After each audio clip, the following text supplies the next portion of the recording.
آج جناب D G I S P R نے ایک بیک گراؤنڈر بریفنگ دی اور چند ہفتوں میں ان کی دوسری بریفنگ تھی. اس بریفنگ میں ہم بھی تھے, دیگر بھی جو جرنلسٹ ہیں وہاں پر موجود تھے.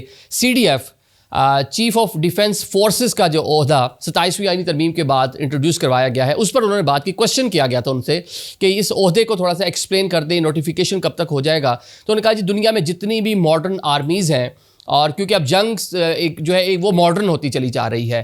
یہ سسٹم آپ کو یو کے میں بھی نظر آتا ہے, یہ سسٹم آپ کو آسٹریلیا میں بھی نظر آتا ہے. ان کی مثالیں دی گئیں تو اسی کو اڈاپٹ کیا گیا, کیونکہ جنگ میں جتنی جدت آ گئی ہے تو ملٹری کو, فوج کو ایک جگہ پہ آپ کو کہہ لیں کہ سنکرونائز کرنا ہوگا چیزوں کو. ایک جگہ سے ان کی کہہ لیں کہ اس کی کمانڈ, ان کی چیزوں کو مینیج کرنا ایک جگہ سے. کمانڈ آل دو نیوی کی الگ ہوگی, آج اس کو بڑا ایکسپلین کیا گیا, اور ساتھ میں ایئر فورس کی الگ ہوگی, اور جو آرمی چیف ہوں گے وہی اس عہدے پر فائز ہوں گے. ان تمام فورسز کی جو کمانڈ ہے وہ پہلے کی طرح وہیں کی وہیں موجود ہوگی, لیکن جو سی ڈی ایف ہوں گے وہ جوائنٹ مطلب کہہ لیں کہ انٹیگریٹڈ سم ہو کہہ لیں کہ سسٹم ہوگا. اور جس طرح بات کی گئی کہ اب جنگیں جو ہے ملٹی ڈومین ہیں اور جنگیں جو ہیں ماڈرنائز ہو چکی ہیں, تو اس ماڈرنائزیشن کو دیکھتے ہوئے, اس کے اندر ڈفرینٹ جو ایلیمنٹس انوالو ہوتے ہیں اس کو دیکھتے ہوئے یہ پاکستان میں بھی عہدہ متعارف کروایا گیا. پھر ایک اور سوال بھی ہوا ان سے کہ جناب اس میں کوئی vice chief of army staff, انہوں نے کہا نہیں فی الحال ایسی کوئی چیز نہیں ہے, اگر پولیٹیکل گورنمنٹ چاہے گی, اس کی ڈسکریشن ہے, ثوابدید ہے, تو یہ چیزیں ہو سکتی ہیں. ساتھ ہی جناب فیض حمید صاحب کے حوالے سے بھی کوشچن ہوا ان سے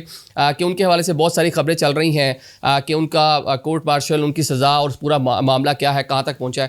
انہوں نے کہا جی ان کا فیلڈ کورٹ مارشل ہے یا پھر سمری کورٹ مارشل جو بھی ہوگا, یہ سارا معاملہ جو ہے عدالت میں ہے, جہاں پر ان کو فیئر ٹرائل کا موقع دیا گیا ہے ملٹری قوانین کے مطابق. اور جب بھی یہ فیصلہ آئے گا تو اس میں ہم کوئی ڈیلے نہیں کریں گے, ہم کسی قسم کی اسپیکولیشن کا حصہ نہیں بننا چاہ رہے. جیسے ہی اس نوعیت کی چیزیں کوئی کنکریٹ فیصلہ سنایا جائے گا فوری طور پر ہم میڈیا کو جاری کر دیں گے. پھر ایک اور کوشچن بھی ہوا, خواجہ آصف صاحب نے منصور علی خان صاحب کو ایک انٹرویو میں کہا کہ فیض حمید اور ساتھ میں جناب باجوہ صاحب, خان صاحب اس ٹائم پرائم منسٹر تھے 2021-22 میں, کچھ لوگوں کو افغانستان سے لا کر پاکستان میں بسایا گیا, ٹی ٹی پی کے لوگ تھے, اور اس کے حوالے سے کہا جاتا ہے کہ کارروائی ہونی چاہیے, نہیں ہونی چاہیے.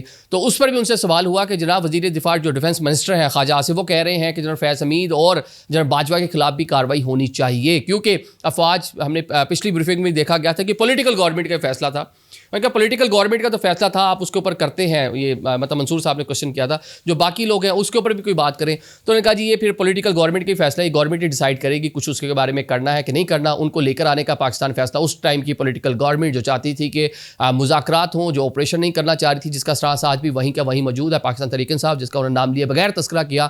اور ان کا جی اب ان کی لیڈرشپ کا اس ٹائم میں فیصلہ تھا, وہ لے کر آئے تھے, پولیٹیکل گورنمنٹ کا فیصلہ تھا. اب ایک پولیٹیکل گورنمنٹ موجود ہے, کچھ کرنا چاہے تو اپنے طور پہ کر سکتا ہے. اس کے اوپر کہہ لیں کہ کھل کر اس طرح سے انہوں نے کہا جی ہم کوئی بات نہیں کر سکتے, پولیٹیکل گورنمنٹ, پولیٹیکل سسٹم موجود ہے. اس ٹائم بھی ریاست کا فیصلہ تھا, جو ریاست, وہ ریاست کہتے ہیں جو حکومت ہوتی ہے اس کو, اور فوج کو وہ کہتے ہیں کہ وہ ریاست پاکستان کے ایک اہم آرگن ہے, ایک اہم ڈپارٹمنٹ ہے. یہ D G I S P R برملا اس چیز کا اظہار کرتے ہیں. تو اس ٹائم بھی ریاست کا فیصلہ تھا, ابھی بھی ریاست جو فیصلہ کرے گی وہ ہم اس کو تسلیم کریں گے.